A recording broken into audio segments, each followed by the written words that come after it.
Brave New World. That was my favoriteest book for forever. Favoriteest of all time? Oh my gosh. Really? Because I love that book. Do you like it more than 1984? I should probably do if it was your favorite. I'm trying to remember. 1980. A lot of people compare the two. Because they're both like the first two dystopian novels, pretty much. Like the first definitely Brave New World. I mean, over everything. I mean, it was my favorite. Yeah, Brave New World's a great book. And I read 1984 first, and Brave New World I read recently, like within the last couple of years. And I thought it's just interesting to compare the two, even because the world we're in now is kind of a mixture of both. And when you contextualize when both books are written, right? Like Brave New World is written before we'd ever seen an authoritarian, like, you know, there was no World War I and II to think about when you're thinking about the future and what the future might be. It was just what could possibly go wrong and where is this all going? And, you know, and then it paints that picture of us, like, you know, giving into pleasure more than anything and getting taken over by that, which you see all the time now. Sure. And then you have 1984 where it's all, you know, Big Brother's always watching and surveillance and, you know, everybody's trying to, you know, group think and all this, which is, again, a lot like right now. So I think about it frequently, actually, now that how much our world has changed from when I read that book and just how much it's like, wow. Yeah. So, you know, it's interesting. I don't know if you ever read this. This is Brave New World and Brave New World Revisited. I read Revisited. So it's by Aldous Huxley, about like 10 to 20 years after he wrote the original. And so he's talking about exactly that, how the world is getting closer to the world he was depicting in his book. Sure, but and he's not doing it in a fictional. He's basically speaking non-fictionally, saying. So it's interesting. It's very interesting to read. I haven't even finished it, but it recontextualizes the book in an interesting way, because obviously he was thinking about those ideas as they would apply to reality and just presenting them in a fictional context. I mean, fucking Orwell, again, Animal Farm does that amazingly too, because I think Animal Farm does it in a way where anybody can understand what he's doing, but like even a kid, but it paints the picture. Like, sure. You know exactly how it works. It's crazy. Yeah, I'm trying to find a good little section in here because it's just like the whole book and then Brave New World Revisited. So overpopulation is where it starts. There you go. Overpopulation. In 1931, when Brave New World was being written, I was convinced there was still plenty of time. The completely organized society, the scientific caste system, the abolition of free will by methodical conditioning, the servitude made acceptable by regular doses of chemically induced happiness, the orthodoxies drummed in by the nightly courses of sleep teaching. These things were coming all right, but not in my time, not even in the time of my grandchildren. I forget the exact date of the events recorded in Brave New World, but it was somewhere in the 6th or 7th century AF, after Ford. We who were living in the second quarter of the 20th century AD were the inhabitants, admittedly, of a gruesome kind of universe, but the nightmare of those Depression years were radically different from the nightmare of the future described in Brave New World.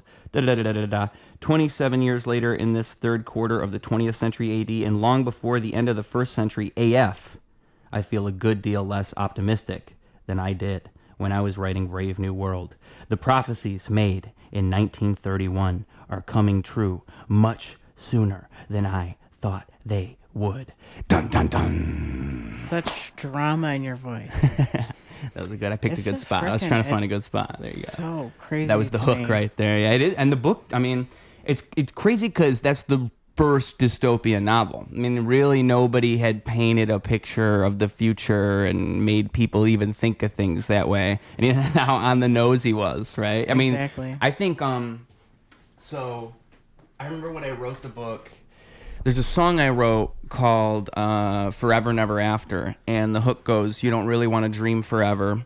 And then the whole verse, I consider it inspired by the book, because I'm kind of thinking about it like, I'm taking this idea from the book where it's like, I think the whole thing it does with Soma and the character's like mother being like, you know, so basically like he can't even communicate with his mother because of the Soma, right? Like, but she's happy, but she's so happy she can't even like communicate.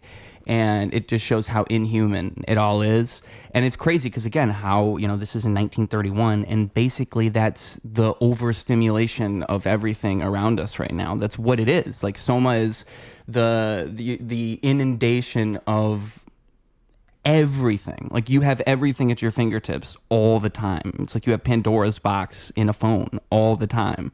And I don't think we understand just what that is. And we think we know what that is, but we have no idea. And I think that's what that book is depicting in that way. It's like showing you that that's where it's all going to go. For sure. We're all just going to be so distracted by this thing that we can all take, and it's all socially acceptable, and it's all good, and it makes us feel good. So why wouldn't we do it? Of course.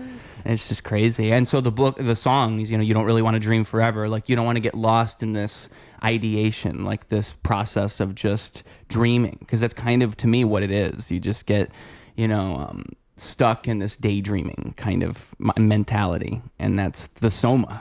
Like, you're taking Soma all the time, and everything's just always good and great. It's not like that. Drugs will do that to you too. Mm-hmm. Drugs will make you think life is awesome right now while you're on them. When you come off of them, it's like, oh my god, life actually sucks. The funniest drug thought to me is when I'm like particularly I think when I'm on like mushrooms or something, but I'll think, wow, I don't ever need to take drugs again. Like, why would I? Like, it's just the thought of like, oh, this is obviously, like, I'm not going to take drugs ever. And it just being so clear to me while I'm on drugs, I'm not going to take drugs.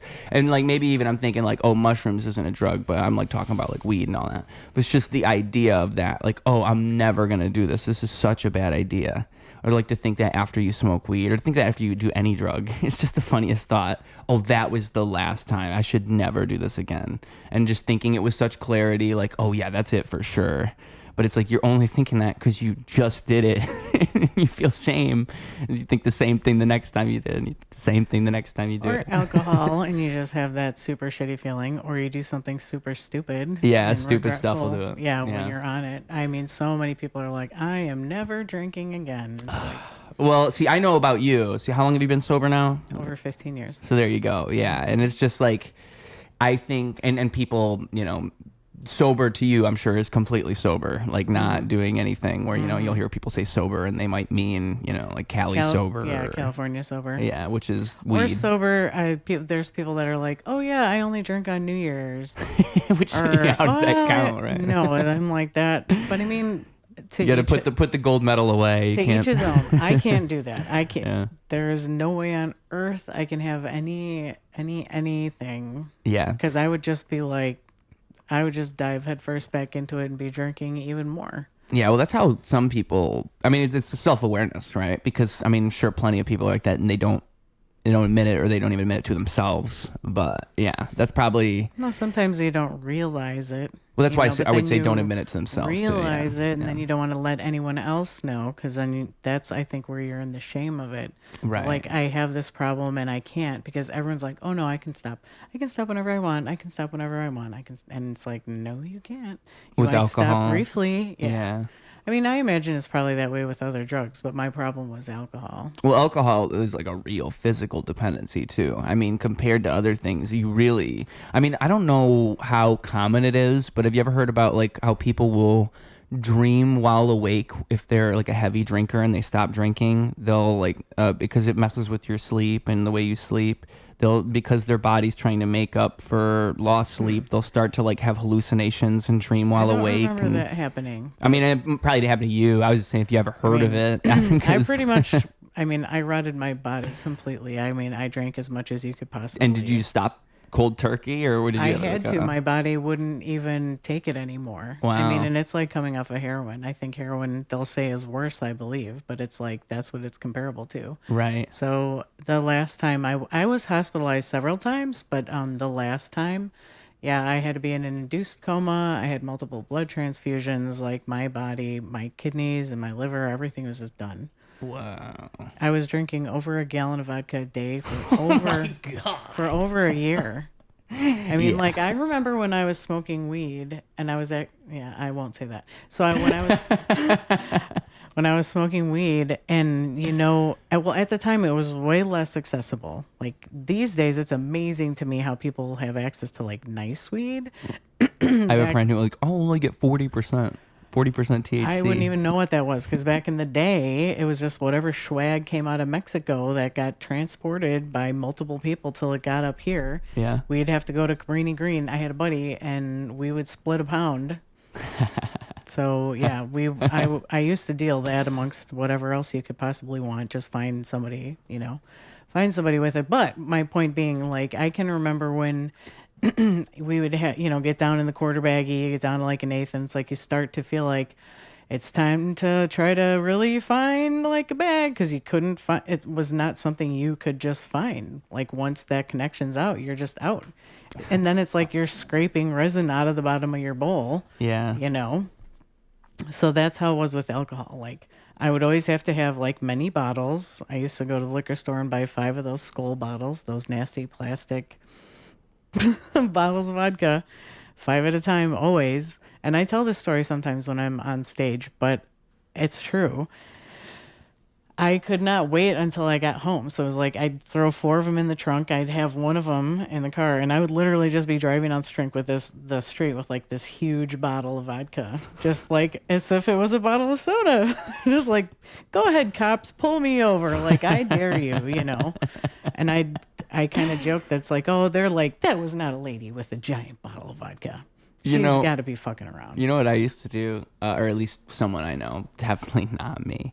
And it's probably the craziest thing I can think of. So I used to always do time bombs. So that was something I was just obsessed with. I can't even smoke blunts anymore. I just don't even enjoy them. But I would do time bombs. I would double wrap them. Okay, so you have the blunt paper. You take another blunt paper. You double wrap it. Nobody does that. And then you also you put the weed in there, you roll it up. Now you could do that like a normal blunt, but what I would do is you make it a time bomb. So you put that inside of a bong, and then you put weed all around it at the bottom. I'm a fiend, okay? Because what happens is when you get to the bottom, and if you do it right, because you have to pack it tight. That's the end. And I would not, no one do this. I would not recommend this to anybody. Then people are going to definitely do it. It's going to be a meme. Everyone's going to be doing it. I'm saying from experience, don't do this because it's great at the time. It kind of fits our whole conversation, right? It's like at the time, it's like, oh. But later it's like, why the fuck was I doing that? Because, okay, so you're packing the weed tight around the bottom. Because I've learned that smoking weed normally is fine. I've learned you don't have to do all this. Like, weed is fine by itself. Like how she just described. Back in the day, weed used to be like hard to come by. It was like a golden little nugget that you get to like stumble upon. Nowadays, it's like, it's just, oh, let's turn weed into crack. That's what it's become. But then, and I'm a part of it. So, okay, I put all the weed around the bottom and you got the blunt hopefully rolled tight so that it's got good airflow. And then you pack the weed tight so that way the pull through the piece in the bong is going to pull on the blunt, because that's what, if you pack it wrong, it won't pull on the blunt. The whole thing is fucked up. So now you have to light it at the top and you light it and it's coming down. And when it gets to the bottom, that's the best part, because when it gets to the bottom, that's the time bomb part. It hits the bottom and the whole thing lights up. And I'm telling you, it's like I know it's just a nicotine overdose, but you get like lightheaded. It's like it's the best. It's like if you stand up too fast, it's the best. And so I would this guy I knew, he would do while he was driving on the highway. Yeah, definitely not me. But I would so imagine this big ass bong in between, That's awesome. driving like that, like lightheaded like this. I like, love it. that was awesome. That's so awesome. So yeah, that's how I know you got to reel it in. I used to have gotta reel it in. a little You can't be one. that guy. I used to have a little bong, like probably about that I used to have in my car. It used to fit in my center console. Oh, see, I loved it because I could put it, if my friend did, if you put it in between your legs, it would, you could hit it perfect. You didn't have to hold it. So awesome. I love that so much. I never even thought about passing cops. That wasn't even on my mind. See, but I was like, come get me. I'm like, please do it. I never had a DUI. Thank God. I never hurt anyone. I never hurt myself. Me neither. Well, I mean, I've gotten in accidents, but it was never related to, like, I say that sounds suspicious, but I mean, like, there was never a time where I'm in the middle of doing something, you know, smoking weed in my car and Right. never. Same thing with you, right? It was Yeah, never I mean, related. I got pulled over drunk for sure, but Yeah. they always let me go. I remember my mom got pulled over drunk when I was a kid, and she cried her way out of it. It was, as a kid, I didn't understand what was Cops do happening. not like. I have never been cried out of anything. I feel like they just scream at me more. Yeah, my sister pulled it off too. I might, like, I don't know. Maybe it's their method. Maybe you need I to. feel like I get yelled at like I'm their daughter. I'm like, what? I wonder how that works. Yeah, I am not good with cops. I'm bad at it. My dad was terrible. Like, my dad, I remember I got in an accident and so I rear-ended somebody. My car got all fucked up and I left immediately. I left the scene of the accident immediately. I did not try to stay there. And because when I was only down the street from my house, and because my front, what do you call it? My front hood. So I took like all the damage. Like I just was at a light and I was distracted. Like, I look up, light turns green, look down, which was stupid. And then I hit the gas thinking, oh, the light's green. And then the car in front of me didn't go the way I thought they were going to go. And because in my mind, I thought they were going to go. And so by the time I look up, I'm already just about to hit them. And what I should have did was move my foot over and immediately slam the brake. But I didn't do that. And if I did that, maybe I could have mitigated the damage. But I just and my car just crumpled, right? I took all like the damage. I took all the damage because it was like I crumpled into a truck. And then, so I just immediately am thinking, fuck. Well, I can't do this right now. So I turn around and go back. And then the hood flips, and so now I can't see, right? So now I'm like trying to look over the side. My dog's in the back of the car. I feel bad for him because he went through a lot in this situation. I couldn't really help him out. And then I had to stop the car, get out, put the hood back down, get back in. That's when somebody took a picture of my plate. If I had not done that, it might have been okay. Maybe. But that's really how it all went wrong, you know. In a city, it would have been over just the fact that it even happened. I mean, cameras everywhere. And then, yeah, so I go to my mom's house, and then I go to my dad's house, and, you know, my car's fucked up, of course, so I got to tell them what happened. And the cops show up at my mom's house after I left my mom's house because they, you know, got the plate and all this. And they're saying, you know, what happened. So I know, I can't lie. So I go to the police station with my dad, and my dad's in the passenger seat. And, you know, him being there made it so much worse. You know, that's why I even brought this up. Because I just don't really like talking to cops. I just don't want to talk to it. Because I know I overshare. It's just my problem with my personality. Like, it's okay in most situations. I'm just being myself. With a cop, you don't want to be yourself. That's the last time to be yourself, in my opinion. If they are accusing you of a crime, just do your very best to just give them as little as possible. You know, the whole lawyer thing from TV shows, that's real. That's a real thing. Don't talk to these people. I mean, like, it's just the truth. You got to be very careful. And so I mean, any defense lawyer will tell you all these things, like any good defense lawyer. So that's what I'm thinking about. I'm thinking like, okay, well, I got to be careful with what I say here. Like, I'm not going to tell them what happened. And he's just saying to them, like, you know, like, what do you want to know? Like, you know, you got no right to ask that. Because he just watches all these videos on Facebook of people like, what do you call these people? If you're listening and you know those videos on Facebook, you know exactly what I'm talking about. It's like citizens' rights something, or it's people who they think they're fighting for their First Amendment rights. So they'll go into like situations with cops, like hang out in a parking lot or go to a, you know, administration office and just hang out with their camera and wait for someone to tell them they can't do that. And then they'll argue with them and say it's their First Amendment right. And just, it's so funny. I feel like I don't even know what that is. It's kind of like the people who they'll go through the, what do you call it? not traffic stops, but it's like when you're crossing through to a different country and you have to go through the thing. Customs, yeah. People who go through customs and they make a big deal out of the cop asking for certain things and they record it with their camera. It's the same exact type of person. So my dad watches this stuff, and you never seen any of that? It's like funny because it's the people who watch it, they're like, hell yeah, stick it to the man. And really it's just a bunch of people who they don't even realize, like, they just don't have that much self-awareness. Like, you're not really, this isn't how you stick it to the man. Like, you're just going around like harassing cops with like petty little things. I mean, and then it extends into people who are like convinced like they don't even have to get a license. They can just drive around the country because of, you've ever seen that one? I have a friend, back from Michigan who, you know, I don't know if he still says that, but I remember he used to post about it a lot. Like, you actually don't have to get a license because if you get a license, is this like a sovereign citizen thing? That's what that is. Yeah, that's what that one was. But all the other stuff wasn't sovereign citizen. I think the customs thing is sovereign citizen. I think the license thing is sovereign citizen. But I think the other stuff is just, they're their own like world.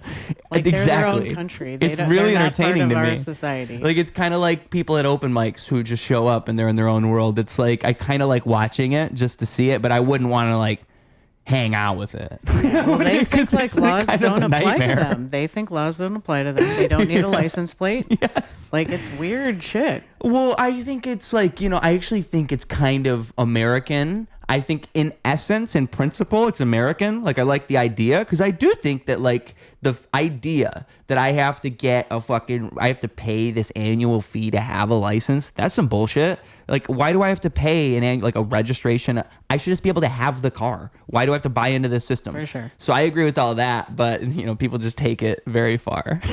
For sure. I Like, mean, you have to have insurance to have a car. You know, you can't not have insurance. Of society, though, so it's like we have to mitigate all the things that if we're gonna all be around each other, like there's no way around the things that we have to do to contribute to society overall. It's the people who think everything's a scam because a lot of it's a scam. I think it's extreme. Like, people are definitely taking it to the extreme. Yeah. Like with, paying so much for license and license plates and all that crap. Like, it's definitely to the extreme. For me, I just remember, I said registration. I meant insurance. It's always been insurance that drives me nuts. Whatever they're taxing, it's like taxing us on. Yeah. Like buying a parking sticker. Yeah. Like, I don't have, where I live now in Wakanda, we don't have parking stickers. Oh, in Chicago, my entire life. Yeah. Prior to moving out there, parking sticker, always. Or city sticker, whatever. Yeah. It's like, what do I need a city sticker? Who gives a shit? Right. Who gives a shit? So, and this is just stupid detail, but I can remember my family, like my grandpa would never take them off. So he would just have them like from each year, just like going around his windshield. Yeah. And then it's like when you want to sell the car, you're like scraping that shit off the fucking windshield. It's ridiculous. But it's like, for what? It's like fishing licenses to me. Yes, like I should be able to go to a fucking lake and fish. Like that exactly. I hate that crap. Yeah. I should be able to go pull the fuck out of a lake, whatever I want. It's crazy. If it's a boot and I want to eat a boot, it should be that. Because I mean... And I mean, even if you're in like, like Flint, Michigan with our poison water, because it always blew my mind people would fish in that river, because they do, where the dead body rolls by. What's that? It would be RFK Jr. RFK, yeah. Well, I don't know how I ended up. Well, he was the one like that just was like in a river that was like a river of sewage, and he's like, "This is great. See, it's cool. Like, we don't need the EPA. We can all hang out in a fucking river of tar and shit." That is a funny one. I didn't see that. He was swimming around. That was like last year. That's pretty good, actually. They have pictures of him just like sitting in the river. Is your river shit? It like literally tests for having shit in it.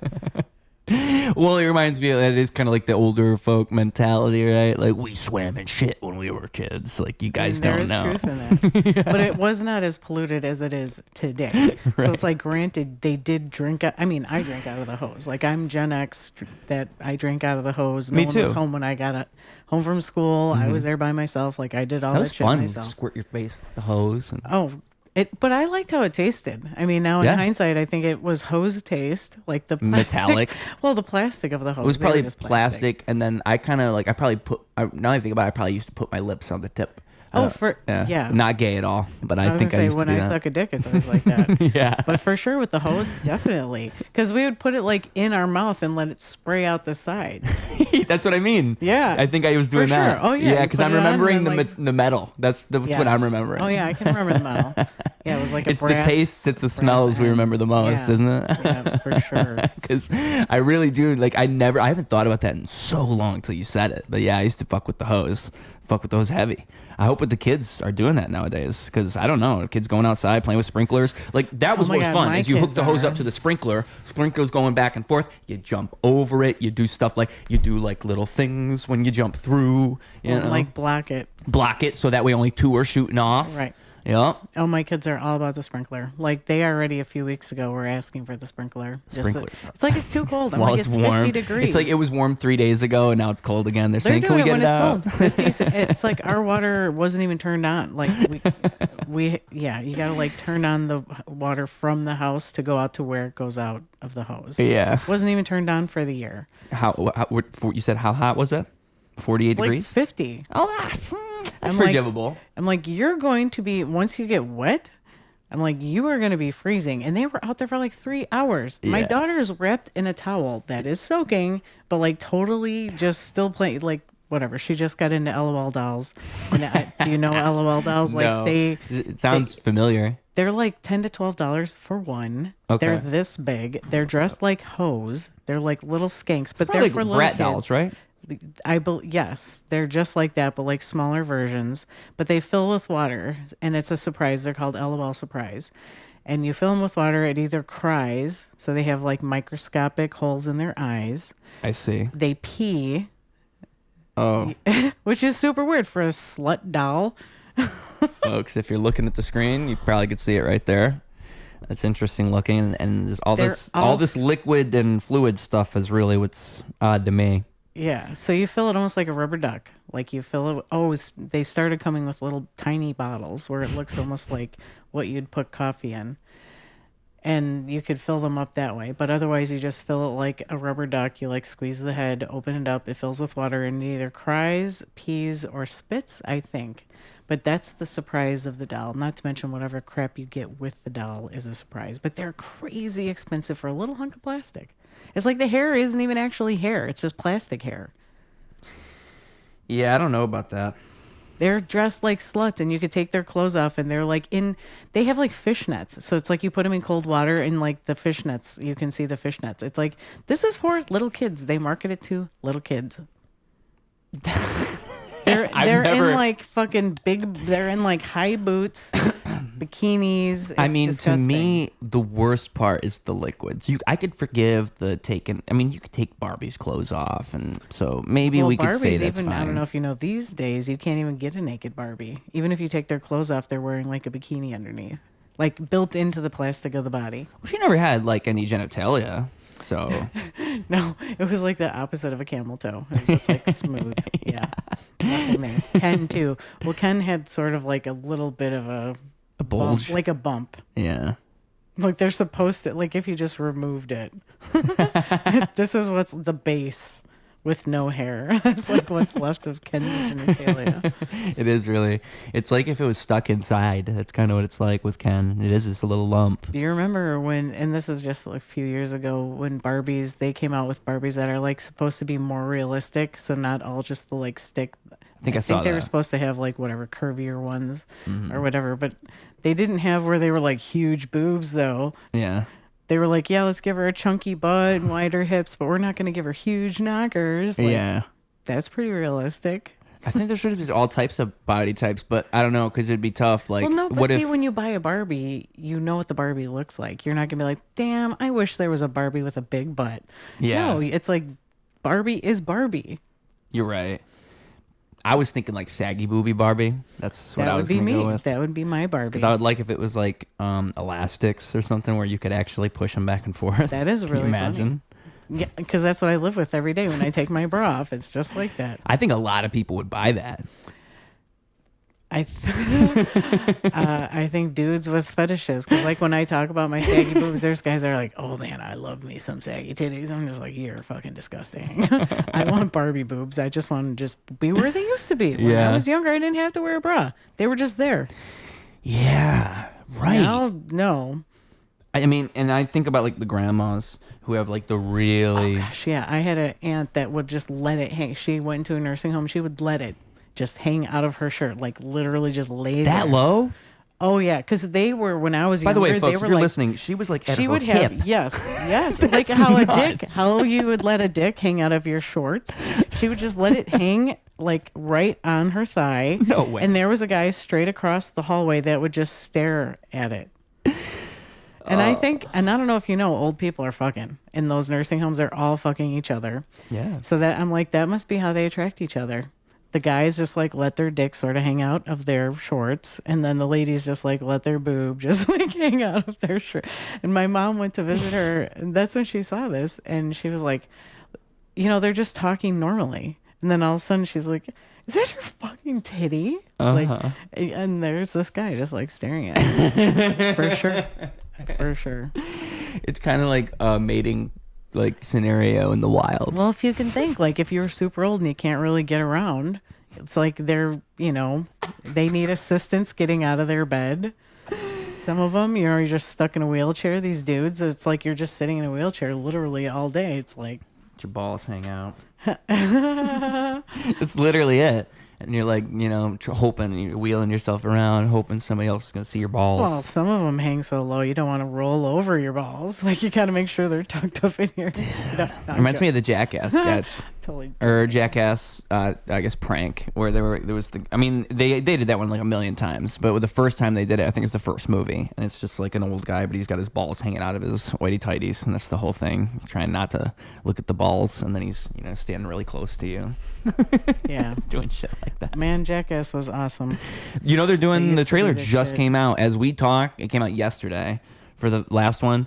And when they were advertising it, like the promotion before it, they were saying Jackass 5, Jackass 5.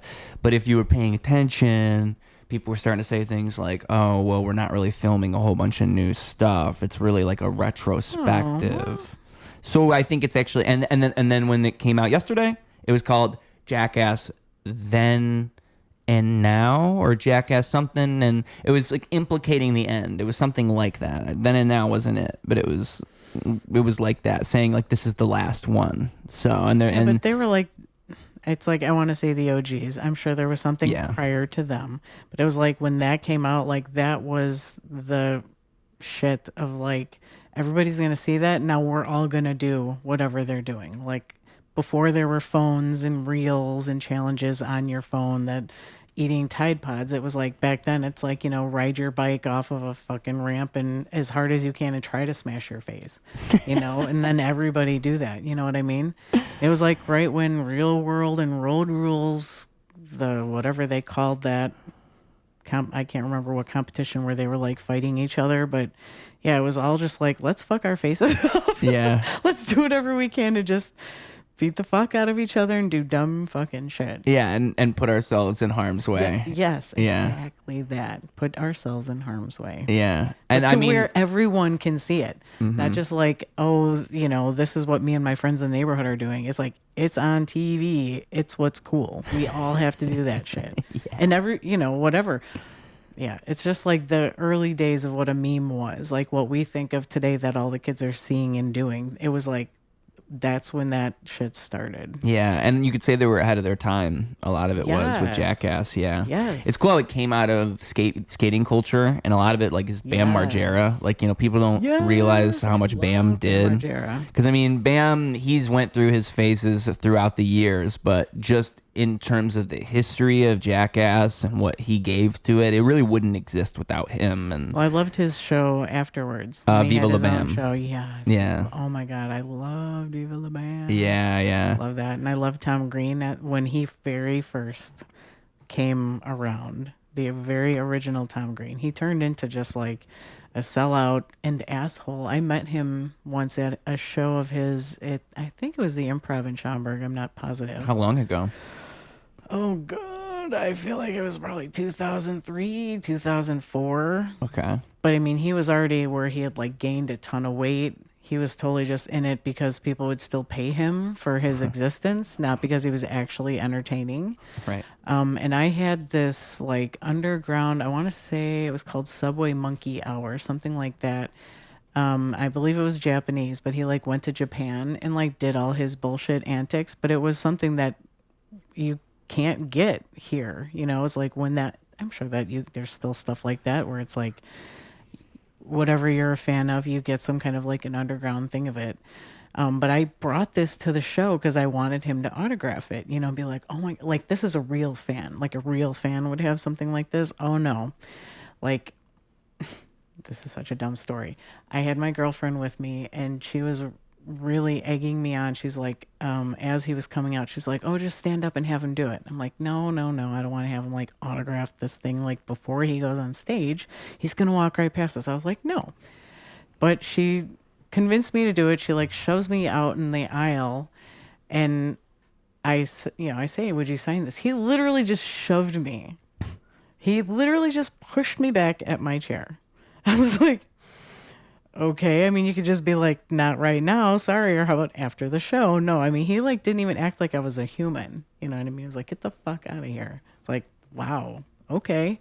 But even afterwards, when I met him, like I stood in line, you know, to meet him. He was just such a gross human. I know he's turned his life around. I don't know if it was a documentary or special, something I want to say like a year or so ago. And I was like, okay, you know, this seems like he's more normal, but I loved the original Shock, Tom Green of like fucking with his parents, you know? Yeah. Like always waking them up in the middle of the night, you know, doing some stupid shit. And they eventually got to accept it. It was like, okay, fine. Like, what is it now? You know, but like the very original, when he just started it, that is the best. Yeah. And so you would say what years was that? Like the 90s then when he was the best, and then in the 2000s kind of? Yeah, it would have definitely had to be the 90s because I graduated in 95. It would have probably been, I want to say maybe like 97, 96, 97. Because I feel like I don't know much about his best years. Like I feel like that's just something I've never looked into. People always mention him to me and I hear about him. His best years, I think, are generally considered are later than that. Once he got picked up by MTV, and then they added some production value to the show. But it's like, prior to that, when he was just literally being a dumb asshole in the world to people around him. I mean, if you watch that documentary, there was rhyme and reason behind it. Like he had gotten into production, like AV production, and then took that to another level. He was like, I think he was recording other people, but then he's like, it's not shocking enough. Like I want to be the shock. So then then they started recording him and he was like producing himself. Right. And then once he got into like the reactions of people, it just like went to a new level. But I think he had to fight to get to MTV. I don't think they just like came along and were like, hey, Tom, you know, you're pretty cool. Like, and Freddie got fingered too, right? That was later. He was definitely beyond, in my opinion, best years at that point. Okay. And that was, what year was that? See, I gotta think of who I was dating. So I think that's how you remember. That is definitely, yeah, because it's like traumatic experiences through our life is like where we base like where we go through a transformation. And I know that I was still dating my like high school sweetheart. I'm trying to think when we broke up, 90s, maybe 98. And I watched it with him. I know the year. Is it 98? 2001. Which one did he have? Is that one wasn't his very first movie, is it? I don't know. I'd have to look up Tom Green movies. Let's see. I was going to say, I was definitely not doing a booty call with that dude. Let's see. Tom Green movies, 1999 was Superstar. After that, it's Road Trip. And after that, it's Freddie Got Fingered. I'm thinking Road Trip. Road Trip's 2000, though. Yeah. Nope. Proven wrong in real time. Fact checked. Yeah. Wrong. This is why we need Liar. Producers. This is like, it's so much better if I'm not doing this. That's why you have a guy over there. It would have that been just better types if you were in just stuff. like, yeah, that's cool, and let them. You know what? do it. I was talking to my sister on the phone the other day, and I was like, you know, since I don't have a producer, I should just like because I just know facts, I just bring shit up. I should just start sprinkling in lies because, you know, no one's fact checking me. No one's looking anything up. I should just start telling people random lies throughout the show. That would be really fucking hilarious. No one would even know I'm doing it but about me. Like people For would have sure. to catch on over time. For Like, sure. wait, that was a complete. I've also learned I have a natural sarcasm in my voice, so it helps. It gives to that. At the end of the show, I'm telling you now, but usually I don't say it till the end. But I'll always say, the show's for 3 to 5 year olds. In case you didn't know, the show's for 3 to 5 year olds. It's my core audience, and so we're gonna give advice to the kids. And that's like, to me, I just think that's funny because it's a funny thing to say. Like, the show's for kids after we just had whatever conversation we had. Like, it's never a kid-friendly Did conversation. you say what advice would I give to a 3 or 5-year-old? Well, that's what I'm going to ask. But I mean, that's the question. Yeah, that's the question. Should I wait to tell you the answer? Yeah, you got to wait till the end, of course. That folks, Well, let's stick end around. it now. Yeah, let's just wrap I have this a good thing up. answer. But yeah, so that to me, that's what it is. Advice for and to me, what's funny about that? It's obvious. The joke is obvious, but I think I've always tried to figure it out. Like, is it me? Like, is it me? I don't think so. Like, when I discovered Mark Norman for the first time and I heard him talk, I was like, no, that's got to be a put on. Like, that's got to be a voice he's doing. But then I realized, no, that's the way he talks. He probably just has always talked like that, and he realized that people just think he sounds kind of funny. And I think that's what's happening to me. Wouldn't it be funny if RFK was playing this whole time? And then he just started talking normally. Wouldn't we trip out? Yeah. His voice is the worst, but I feel like everybody that works for Trump has to have a fucked up voice. I think it'd be funnier if not even that, but he had like some crazy voice. Like he was actually holding back. Like he was always. Hold on. Let me get the RFK first.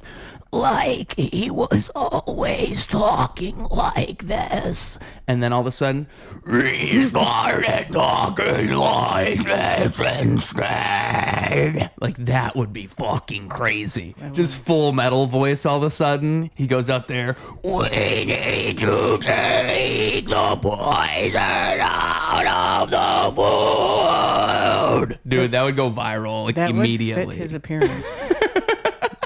But yeah, from what we, what I would love that. for sure. It would. I can almost imagine it because he's already got this gravelly thing. For sure. Yeah. But like, is it Tom Homan, the ice guy? Like his voice, it sounds like he's drunk with marbles in his mouth. I don't know his voice. You're not looking it up on your phone. Well, I try not to do that too much, actually. Those are rare occasions when I do. I would like to know now that you mention it. So what's his name? How do I spell it? Tom Homan. It's like, Homan. I want to say he calls it his border czar. All right. But Hopefully, it's like after Kristi Noem got out of Minnesota, he's the one that went in there and took over. His voice, every time I have to hear it. Like when I originally first heard it, I was like, oh, this dude is drunk. He's drunk. But I'm like, now I think he's only on his way to being drunk whenever he's here. But he also just, Getting there. he's like Addison O'Neill. He's got marbles in his mouth. All right, let's hear this voice. Like that. But what about... Oh. If we want to send a message to the whole world, enter the country legally, it's a crime, don't worry about it. Show up in court or don't show up in court, get an order removal, don't worry about it. Go have your citizen child and you're immune. Automatic amnesty, you're immune. If that's the message we send the whole world, What did we're he never even going to just solve say? this problem. Which means more people come to the border, more people die making that journey, more women and children get sexually assaulted making that journey. Sure. Border Patrol gets overwhelmed, which more fentanyl gets in, more people on terrorist You see, watch he the says skin, at we least lose the control of the keywords. border. You hear The fentanyl, message we need to border. send to the whole world, there's a right way and wrong way to come to the greatest nation on earth. Surprised I haven't seen that. Okay, let me think. Right way, wrong way to come to this world. Sure. Right way, wrong way to It's come to like- this world. Come away, because you're right. There's a little bit of the southern twangs in there, but also blending work together. And right way, wrong way. Yeah, But he's that's got a a little tough bit one. of that slurring. That's a hard voice to do. Like saliva-y, which Trump is getting more of that now, where it's like wet. Yeah, And- wet. It's like too much. It's like his tongue stopped working. You're right. I gotta start too throwing that much. in my Trump a little bit more. Make it wetter. I never thought about that because, Trump. It's like slushy mouth. Slushy mouth, yeah. So it's like, it's just imagine I haven't drank enough is what I'd have to do probably. Like I'm thirsty, One thing that my favorite like Trump voice quirk, because I don't think I've ever seen it just quite like this, is when I think it was the second time he debated Hillary or the third time, but he was like. It almost seemed like he was on something, and he must have did it right before he went up there because he was like, Oh, he actually still does that. But it was so much on that particular occasion. Like that particular occasion, it was like he was talking and then he would be like that and he'd be like, "You're a bitch, Hillary." A big like bitch. montages. You could find montages where they have him just like doing that. Yeah. It's like, what the fuck did he do before he came out The here? sniffing. Yeah. Because the sniffing's odd. Like, when do you go like that as you're talking a whole lot? It's like you're trying to clear your nose. Right. You know, but I don't know. I don't snort shit. So I don't know. Is that snort? I'm sure if you snort things. Marco Rubio, I think also there's montages of him doing that. But it's like, I think you don't realize you're doing it. When I started comedy, and I hope I don't do this anymore, but I remember when I would actually get friends to come see me finally, it was like, you do this. Oh, the wet mouth. Like it's that wet mouth again. Or the lip smacking. Like that. It's like... your tongue. From top to the bottom. Yeah. And it would be like, you gotta... And I'm like, what are you even talking? Like, I don't realize that I do that. And then I'd watch my video back and it's like, ew, that is super annoying. Well, that's why they say, like to any comic, watch your clips, listen to it. I mean, that's advice everybody knows. It's also important to watch them without sound on. So you could just see the way that you're moving. If you have physical tics, like there's a lot of people that when they get nervous, they'll either like grip their fist or they start like doing this. They put their hand in their pocket and it's like they're like rubbing on something, but they don't even think that they're doing it. Right. But it's like me as the consumer of the comedy, it's like, that's really fucking annoying to see that. So it's like, I will point that out to people, but that's the kind of thing, like if you watch your recording with no sound, you will see stuff like that. Or if you're like rocking, you could just see like the stiffness when you're new, you're new and nervous. I think it's maybe picking up on things that you're nervous about. Right. Once you get more comfortable, then you can just tell someone's moving like more fluidly. But it's like when they are just starting, they're too in their head about what they're saying and like making sure they don't forget their jokes. They want to make sure they get them like in the practiced order. You know what I mean? Like if they have like, this is the order of my jokes and then they forget one, then it's like, oh shit, what's the next joke? Because they lose the transition or they don't have transitions. It's just like, here's a joke, here's a joke, here's a joke. And they don't like, for me, finding appropriate transitions was how I was able to remember a set. I have a horrible memory. I can't remember shit. Even having this tool of transitions, but it was like, okay, here's the joke. What can I tie into the next joke? Just whatever, it's like, I'm trying to think. I was telling some kind of a pussy joke. My lippy pussy. It's a menopause joke. So it's like, when you hit menopause.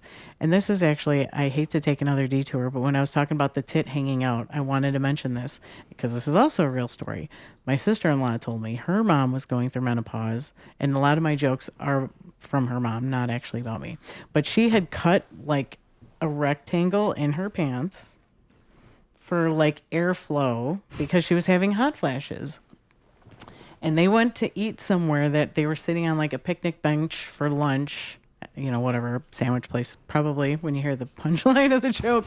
But her mom was sitting with her legs open and then just like sliding them open. And she looked down and she's like, oh my God, is that your fucking pussy? So she just like saw her mom's like ham lips sitting there at lunch with her kids and her husband. And the thing that she was freaking out about is because it was her husband. And like there was another time that she came down, her mom was sleeping on the couch. Her mom was completely naked, no blanket, no nothing. And she was like screaming at her, like, what if my husband comes out here and sees you? I mean, personally, I don't think that's that big of a deal, but she was hysterical. I can see both sides on that one. I can see both sides. Back to the point, lippy pussy. So I'm not going to join the nudist colony, But I get it. The joke is menopause, lippy pussy.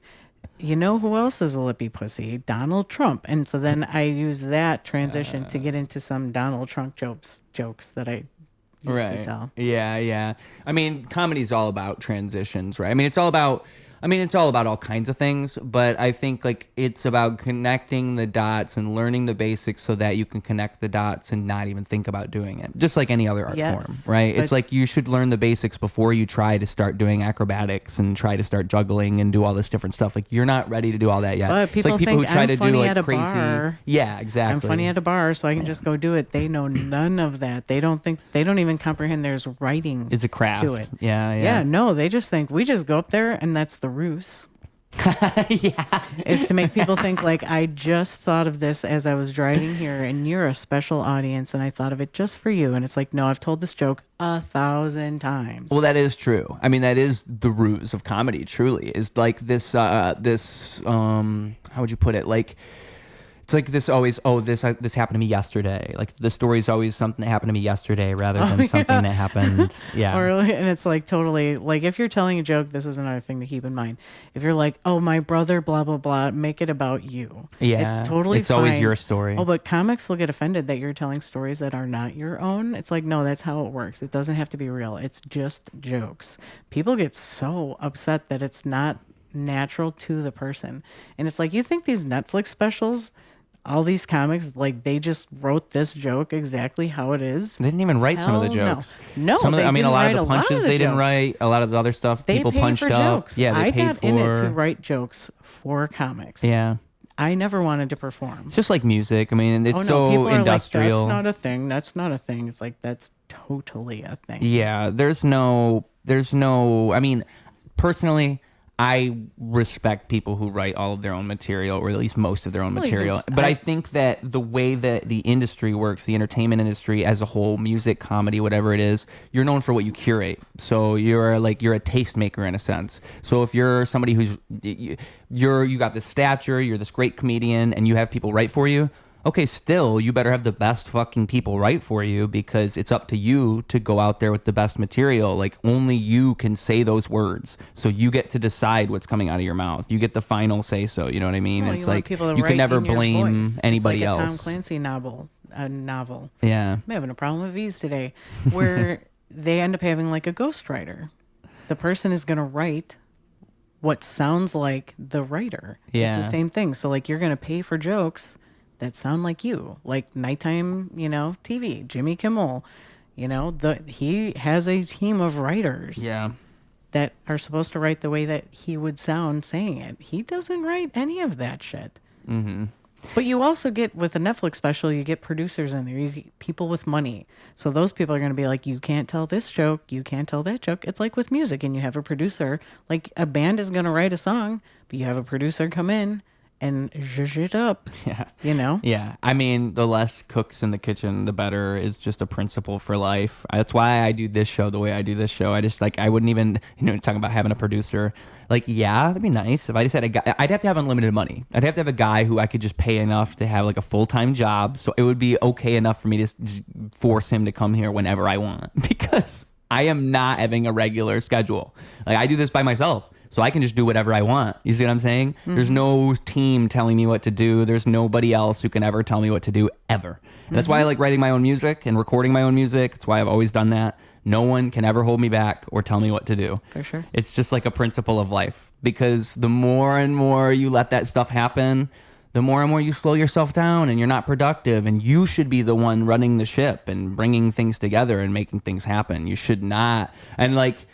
And the more and more you do that, the more and more you'll find people who are as productive as you, who you can have help you. But those people are rare. If you're really productive, those people are hard to find. Very, very and if they are there, they're probably busy. If you find them, they're probably doing something else. For sure. It is so hard to put a team of people together. Mm-hmm. I mean, so with that being said, before we wrap up, we should mention what you really do with the Gauntlet and all of that. I mean, because that is all you. I mean, you've been doing that for a long time. You don't have a big team helping you do it, so... No, my husband. Yeah, shout out him. He comes in, runs my timer and tallies the scores. But, I mean, just for people who don't even know what it is, I mean, just lay it out for them. Throwdown the Gauntlet. It is a comedy competition show. I book a list of 25 comics every week. They come in and compete. I have 3 judges that I also book. I try to book just producers whoever wins gets to have a judge spot and supporters of the room so that People win weekly. so we pick 3 spots a week, and those 9 people come back the last Friday of the month, and they compete for a trophy and cash. How much cash? It's going to be more than you get now. Oh, snap. So we're moving on up. Oh, for sure. Yes, for sure. Cool. I'm growing the gauntlet. And where is it? Currently, we are at Burton Place, is 1447 North Wells. It's right across from Zany's in Oldtown. Nice. On the 3rd floor. So I tell people, like, stretch your quads before you climb up all these stairs. That is, like, one of the number one complaints when people walk in the room, like, oh my God, those steps. Like, I have people that don't come back anymore. Basically, I would compare it to being at a sports stadium. Like the steepness of the stairs. It's like if you're at a sports stadium and you got to walk up the steps. Yes. Yes. And it's just as dangerous as the sports stadium. It is. I'm like, super drunk people go up these stairs. And, like, once you get to the top, I think there's going like, down is scarier. yes. Yeah. I go, I'm like- going up, I'm not even really thinking about it. Going down, I'm yes, like, ooh, yes. It's you know? like the stairs right at the top, like, they're so where it turns. Curves. It's like Yeah.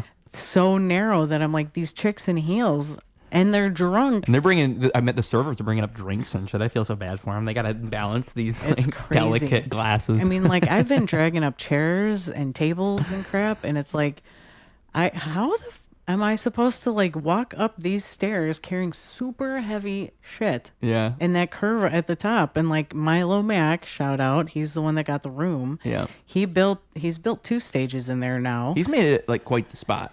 He's managed to make with something my out help of it. too. Well, I mean, because it was his seed. Because I know that him and Yes. Owen had their own place that was not too far away where they were doing their mic, and they had a whole thing. They had a whole community. It was the same owner as it is for Burton Place. Oh, I didn't so know that's how that. he got connected. Yeah, they own 4 or 5 spots. But it was all Milo, really. Like Yes, Milo, and it then is Owen it was came along Milo's and helped room. him out, and then Milo moved on over here and kind of started this whole thing, and now he's got For your sure. help. Yeah, which is Yes. again, we're talking about people who are productive. I mean, he's So definitely we've- making something Milo happen. has been great to team up with. Yeah. He is amazing. I love him.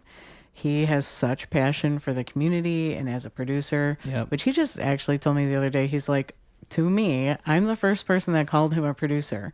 He had come through the gauntlet, and I knew about the mic that he was that he was running. You know, I think I introduced him as a producer actually when I called him up, and he was like, no one has ever said that to him before. It's like, dude, you are a producer. You make a mic. Yeah. Like, you make it happen. You found the place. You cut the deal. You run it every week. You manage a list. You do promotion to get people there. That is what a producer does. I mean, you know, amongst other shit. But it's like, yes, you're a producer. Who the what? Like, duh.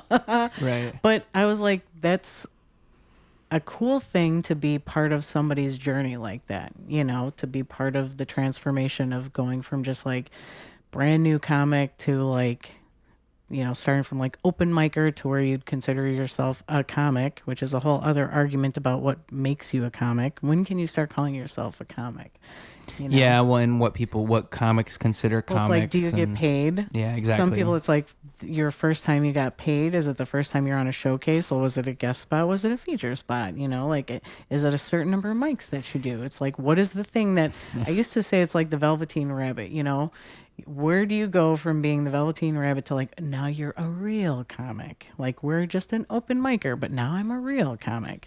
In my mind, if I had to answer, I would say it's like it has to be materially provable on paper. You can show me like where is it? Where's the proof? Meaning that like same thing with music. Like people say I'm a musician. Like okay, prove it. Like, can I hear your music? Can I go find it? Do you have shows where you perform? Because if the answers are all no, I don't even think you really like make music. You might make music, but you're not like a musician until you've proven it and it's there and it's available to people and they can find it. Same thing with comedy. I'd say, are you booked? Like, can I see you? Can I go see you? Right. And if not, is there like material of you online I can find easily that shows me you're a comic? Because it's like, you can't just do like 10 open mics, or you can't just do even, I would even say 6 months of open mics. Like, that's still not, you. If you're not on a show and you couldn't tell people to So come you're see tying it you. to time, social media and booking. That's what you're... Because in my mind, it has to be materialized and real. But that's your definition. Yeah, and other people might say it's experience. Has like their own... Yeah, I agree. But everybody's got an opinion on that. Yeah. Everyone's got a different opinion on when you are able to call yourself a comedian. Sure, yeah. And by the way, I think you can be a comedian without social media stuff. That's why I would just say, if you're not booked, if you don't have dates, I should be able to find you somehow. How is someone going to find you? Exactly. That's how they're going to find you to book you. So but it's let's like you say, need to because be out there's a there lot of great networking. comics, though, that don't know how to work social media, and they For don't sure, have but managers. They need to network. Like, you need to be out there doing mics and they do. meeting people. Yeah, and then you'll see them, and they're successful, and they're meeting people, but then you look at their social media, you'd have no clue. For sure. So and sometimes it goes both ways, is what I'm saying. Sometimes they don't want people to know. I kind of respect those people in a way, because I'm like, okay, they're kind of proving it through the art. They're not even working at this thing because they believe in the art more. So, and you'll see that a lot. But yeah, I just hate this idea that you just start doing something and then all of a sudden you're that. Like, that's not exactly, because I've had people, it's just a whole lot of it is, like, especially with open mics, anybody can go to an open mic and sign up, and anybody can. And it is true that you can call yourself anything. You know, go to an open mic like 5 times in a month. You're a comedian. You can do that. But are you? So, but it's almost like an existential question. Oh, and like, do you know what a joke is? You know, where you go from that, like, I'm funny at a bar, to like, here's a form joke. Like, a lot of people don't want to tell the same joke twice. It's like, I mean, this drives me crazy. People, new comics. I give tons of advice to many, many, many comics. Right. And one of the number one things is I don't want to tell my joke again. Like, they'll tell me they don't want to come through the gauntlet again. I don't have new material. Come do the same material every single week. That's how you're going to work it out in my room. Every room is different. Every audience is different. They'll ask where in the, like, it makes another thing that makes me crazy. Like, oh, if I go in the top 10, I'll get picked. If I go in the last 10, I'll get, like, that's where everybody gets picked from. I have had literally every spot on the lineup get picked. Yeah. It does not matter where you go. What I tell people is it's how much fun that you're having. Yeah. And to get confident in your material and confident in the room, you should be coming every single week. Whether you think you got a polished 5 or not, you have to keep doing it to get there, to figure the joke out. You have to tell those jokes a million times. It's going to go from like, I'm trying to figure it out, to like, I kind of got it figured out and I enjoyed. Then it's like, I enjoy doing it. Now I fucking hate doing it, because it's like what people expect from you. They always want to hear the same good joke. So then you're like, fuck this. Now I got to write new material.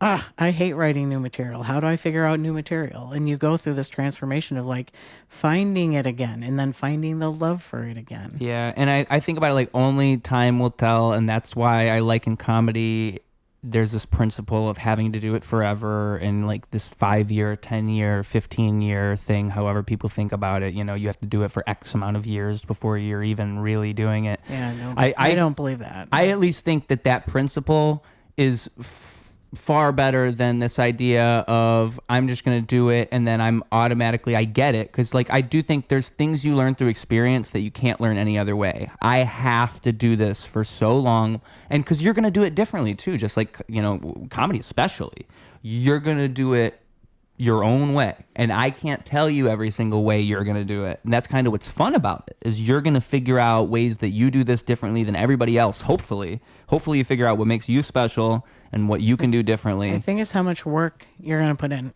Yeah, and how receptive you are and how self-aware you are. Like, those things matter a lot. I can be working every day for a year. Yeah.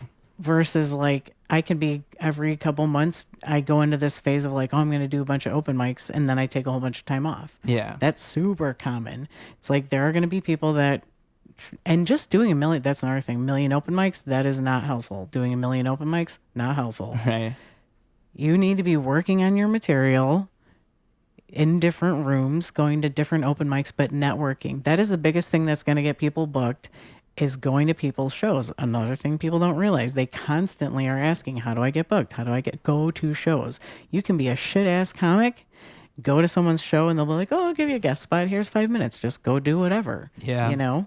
Yeah, showing up is a big thing. Yeah, I mean, being at open mics is one thing, but going to shows is a whole other thing. And people don't want to do that. They think it's a waste of time. They're like, but I could be at a mic. But being at a mic isn't going to do shit for you. Right. You're going to go bomb at your mic. Think about it. If you were a producer, Wouldn't you want people to go to your show? 1,000%. Wouldn't you feel happy if you look down at the audience, you see a bunch of your comedian friends, all who showed up to your show? For sure. It's like, just people think about, like, they don't realize they're thinking selfishly when they It are. also helps people know what is a good show and what isn't, and like Yeah. what makes a good producer and what isn't. Right. Do you even want to do the show? Do you fit the show? Like, that's another thing. I emailed all these people. It's like, well, you might just not have fit what they're looking for. Yeah. You may just like not have the amount of time that they have. There's a million reasons why you don't get picked, and it's not like you personally. It's not like I don't like you, Ruse, as a person. It's like I don't have a lineup that you fit. Yeah. And depending how much I'm like, I book quite a bit, but there's people that book way more than me. Like, they're going to have more spaces for more comics. I'm getting there. I will have more spaces for more comics. Milo, tons of spaces. Like, he gives tons of opportunity to the scene. Right. There's more, and if you're in more rooms, like I have a room in Twin Lakes, Wisconsin. It is very pretty specific of what kind of comics that I can put in there. I can't just pull whoever. And then people get all butthurt because it's like, well, she's not booking me. Even good friends of mine will be like, but she's not booking me. What's up with that? Guess we're not actually really friends. It's like, you don't fit the room. And that one I'm only booking like every 2 months.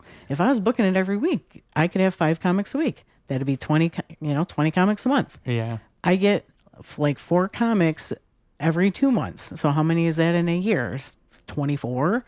So it's like I could be booking the same number of comics in a month, which like Gauntlet is every week. So there's way more opportunity there. And I see way more comics come through the Gauntlet than the very tiny handful that I get to pick for Twin Lakes. Yeah.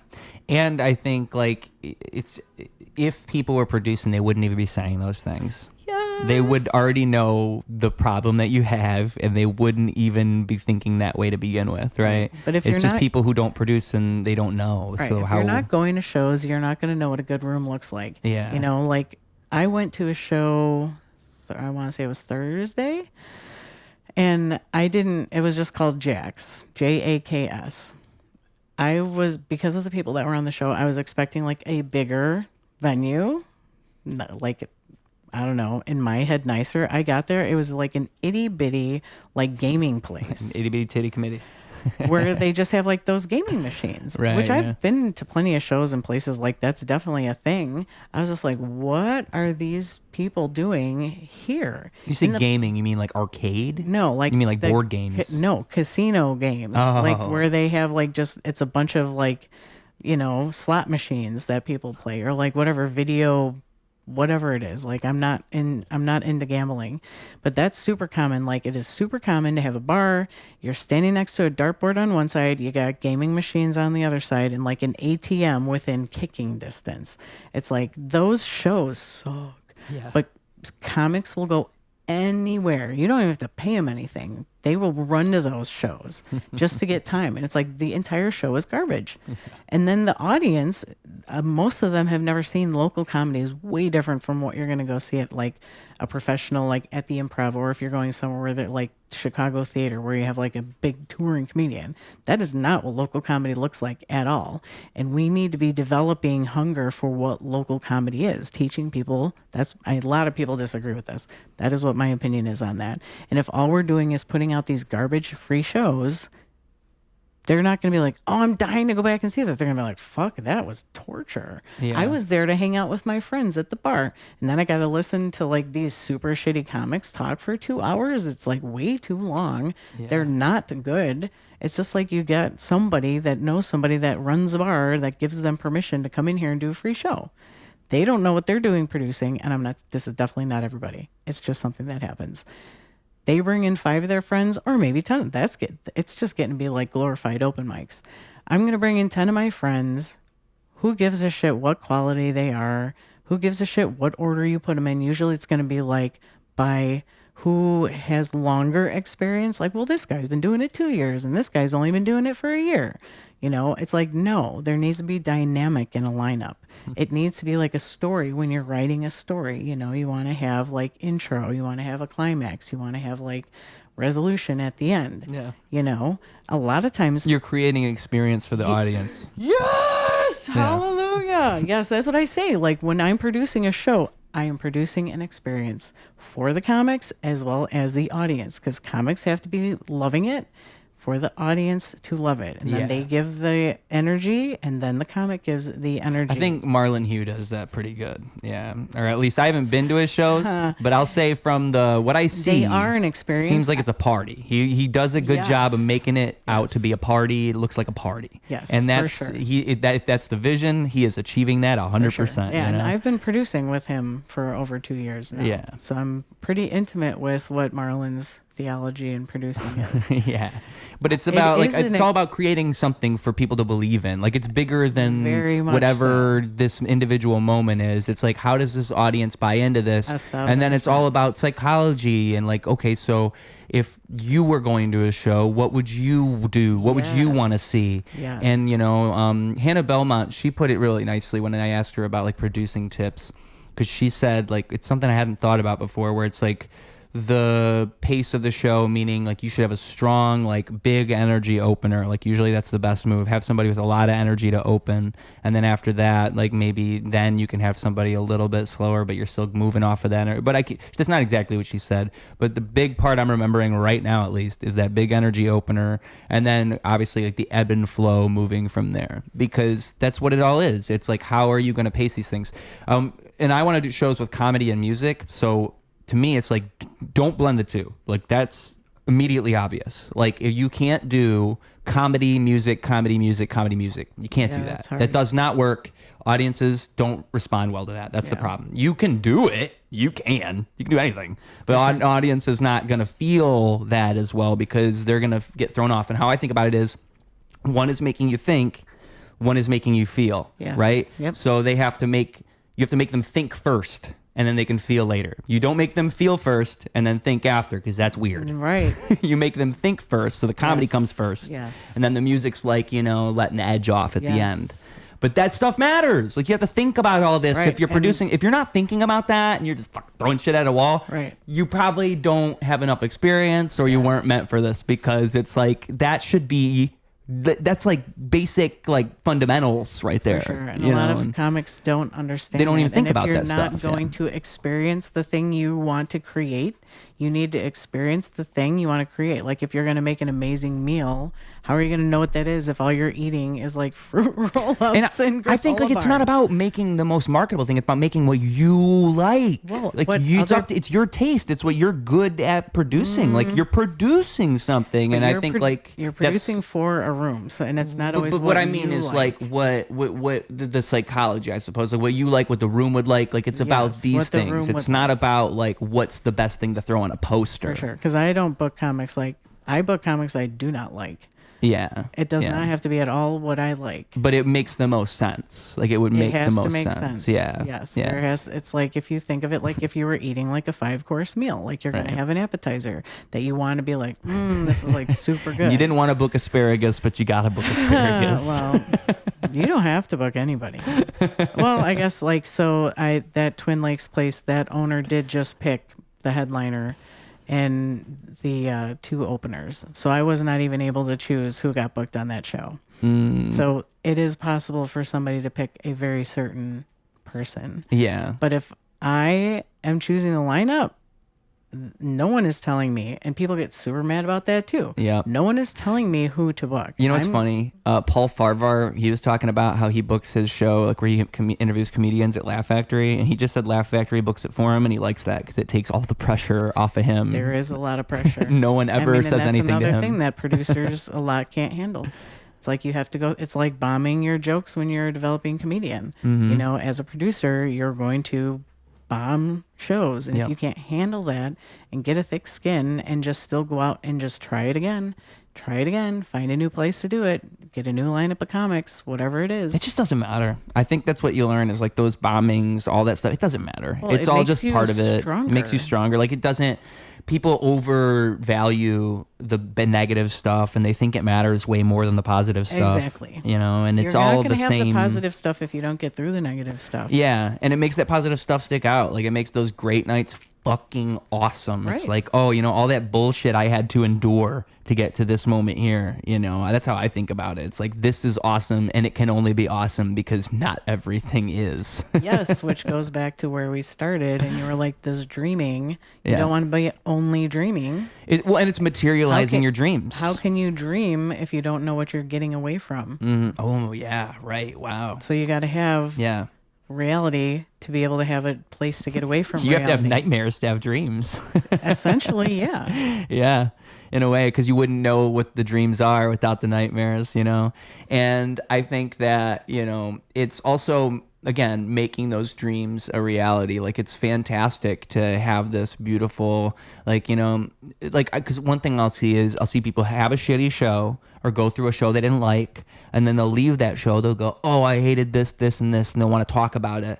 And they'll even say things like, you know, when I do my show, it's going to be different. Okay, do your show now. Like, go do your show now, because I can't see tell how you the amount of easy it times I've is. heard these types of complaints, but it's like, you can say all that, but go do your show. Because I would like to see your show be better and you fix all these complaints sure. that you have. I would actually prefer that, because maybe I agree with you. Maybe that show wasn't the best, but it's just it's like parenting to me. Like, people talk about it like there's a right way to do it. Like, it's such an impossible task you're talking about. Like, producing a show and having it go well. I mean, like, you're talking about how comedy is the ruse of it appearing seamless. I think the ruse of anything appearing seamless, like anything appearing, that's like a mark of mastery. If you can make it seem like nothing really happened, that means you are really good at what you're doing. Because that means all that stuff that could have went wrong, we didn't even notice. It just flew right by because you did it so perfect. We didn't even notice that you were doing it sure. perfectly. For And that sure. just is just a principle of everything. You know, a great show is that for sure. Yeah. It goes off without a hitch. Everybody's smiling, having a good time. It's a thankless exercise. Nobody's walking up to you going, good job. Yes. It's just everybody's like, Yes. oh, that was good. Right. Nobody realizes how bad it could have been. Right. And so it's just the way it is, you But know? again, like, if you don't go see good shows and a bad show. Yeah. Because, well, and I think also you need to experience other things and go to other people's shows, because if you're producing, especially, because you need to eventually you start recycling yourself and being a version of yourself, and you need to see what other people are doing to, like, you know, get ideas. You need to see what other people, what's going on, what's really going on. Yeah, I see your posts and I see what it might be, but what is really happening in this show and in this room and in this room, and how can I feed off that and learn from that? And Learning, Yeah. like, learn from other people for sure, which Yeah. is something I've always tried to do. I can be extremely annoying with how many questions I will ask people, but I will just ask and ask and ask and ask. And it's like what it was Matt Drufke actually had said before I even actually got to meet him personally.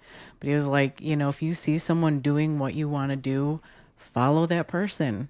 Yeah. Ask them. Like, it's okay if you're intimidated, like they seem untouchable. They are just a person. Right. There was a way they got to be that person. Like, just go ask, talk to them. And I followed him for a long time before I actually ever was like, hi, like, I'm Amy, or whatever. Like, I'm sure it was super awkward. But, like, I very much admired him amongst many other people. But it's like, whoever you see that you admire or that you vibe with, or you're like, I want to try that. I mean, you can't, like, I wanted to be a producer almost since I started.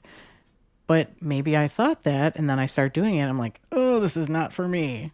I'm going to go in a different direction. You got to try the thing to find out it's not for you, and then you get to the thing you're supposed to do. And if you're dreaming, you'll sit there and you'll start at level 1 forever. Like, that's what drives me nuts, is this ideation thing. Like, oh, I want to. This whole idea of wanting to do something. Like, I've just learned, if I've learned anything throughout my life, it's like you just execute upon those ideas, or else you just sit there and think that stuff. That's what me moving to Chicago was I could have sat there and thought forever, oh, I want to move somewhere other than where I'm at, and I want to. But it's like, people do that all the time. People do that every day, and people spend their lives doing that, you know? And then they'll be 50, 60, 70, 80 thinking, damn, like, maybe 20 years ago I could have did it.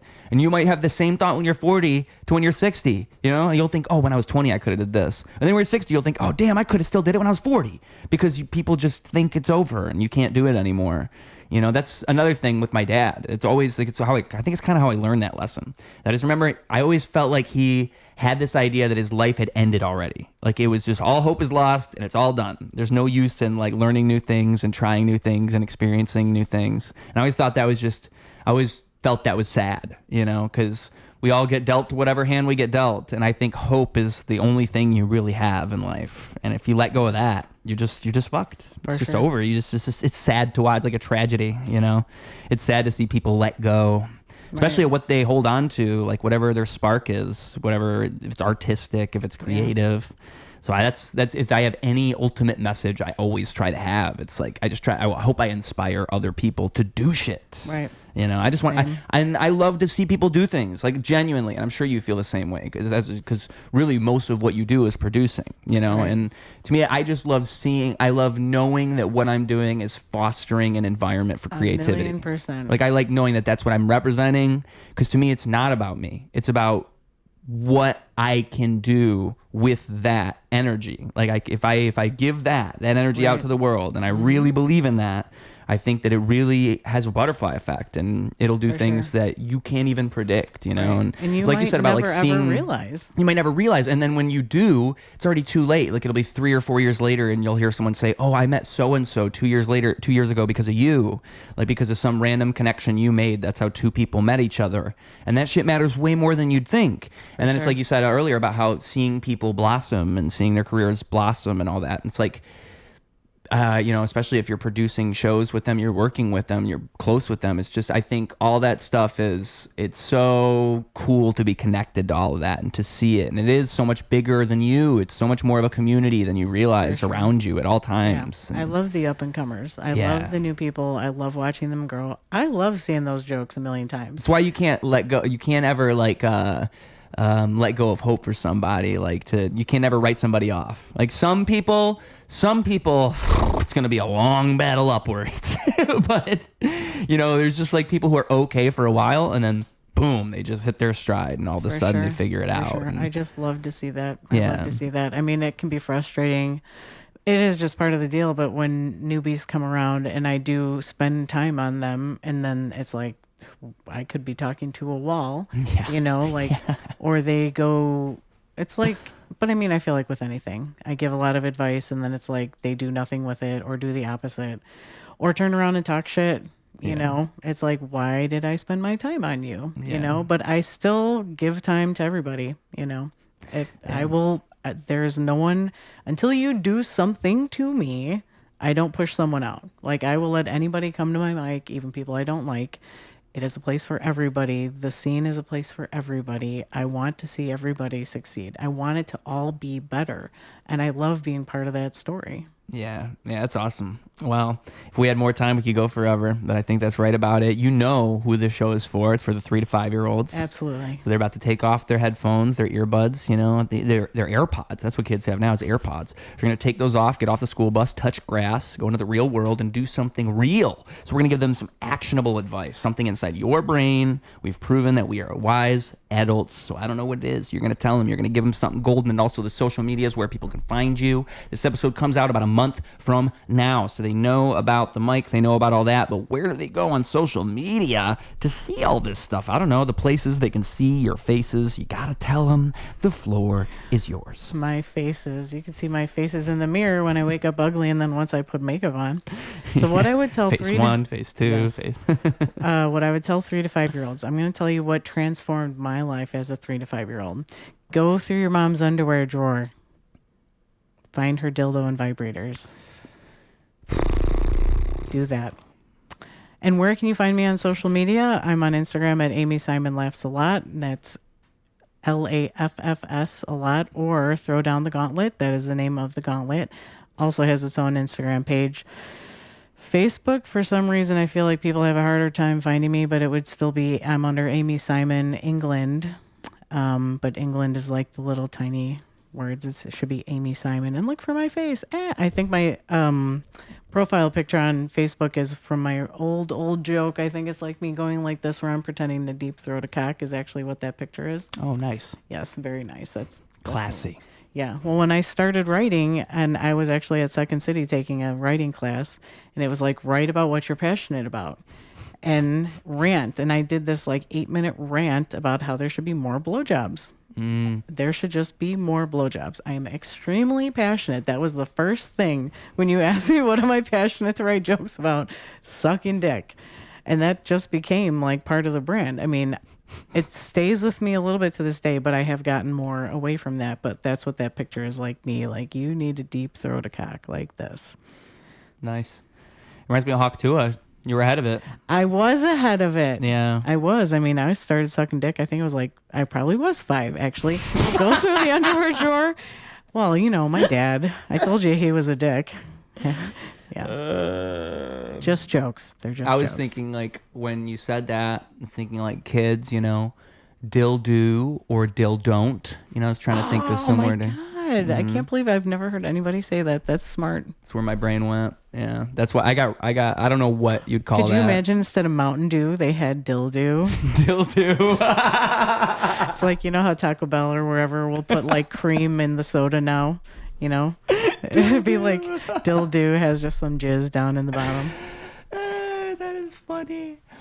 No. See, we're writing jokes. People are like, how do you write jokes? Yeah, get someone to write with. You just throw dildos at a wall, boys and girls, till one sticks. Or if you're at a protest, they were doing that in the last year at the ice Throwing protest. dildos? Yep. Did you not see that either? You must not be very into political stuff very much. I miss the good stuff. Like, Yes. I only, my phone knows that I'm just this racist asshole, so it only shows me like Then whatever ice it shows. protests would be perfect for you. But yeah, there was a No, it protest shows. where they It says just, it's like one of those hype videos where ICE is the good guys. I'm like watching it, like, hell yeah, like that's what my phone must be showing me. they were like attacking ice with dildos, and so the video is just like dildos like everywhere in the street, just tons of dildos That's all over funny. the place. I So, love yeah. it. I love it.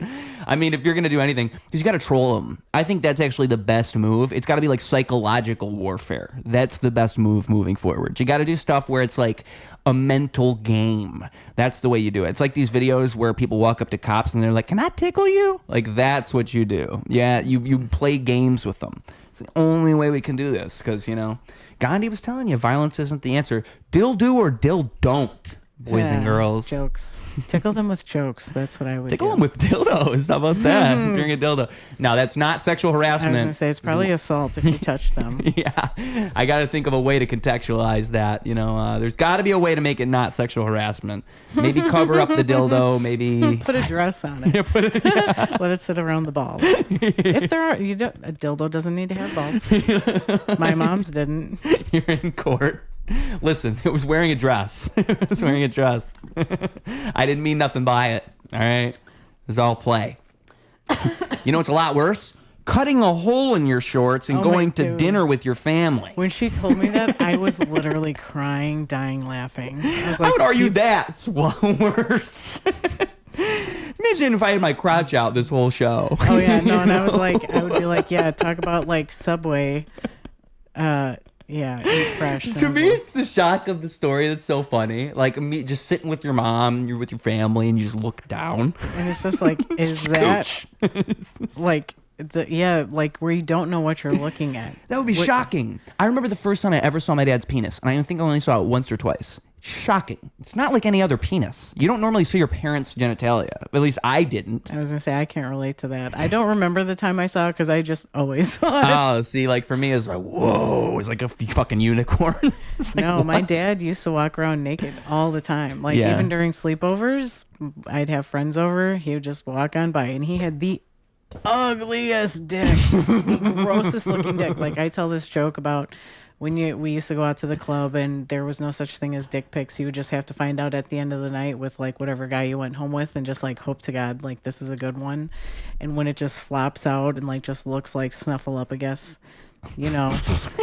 And that's what, when I think of my dad's dick, that's what I think of. Snuffleupagus dick. So when I'm telling that joke, I'm telling it from thinking of my dad's, that like for me to picture the grossest dick on earth, my dad's dick was the grossest dick on earth. There we go. For 3 to 5 year olds, folks. For 3 to 5 year olds. And that has been all here today on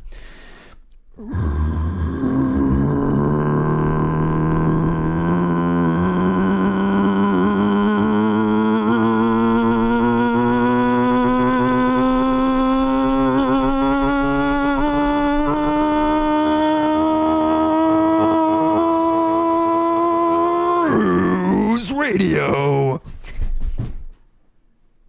Clocking out. Double down, competition couldn't help him to rock. Missed the whole time, holy fell through the flock. That's an ordinary miracle, wealth to the block. It's a balance in the character that's calm and collect. It's apparent his caricature is lost in the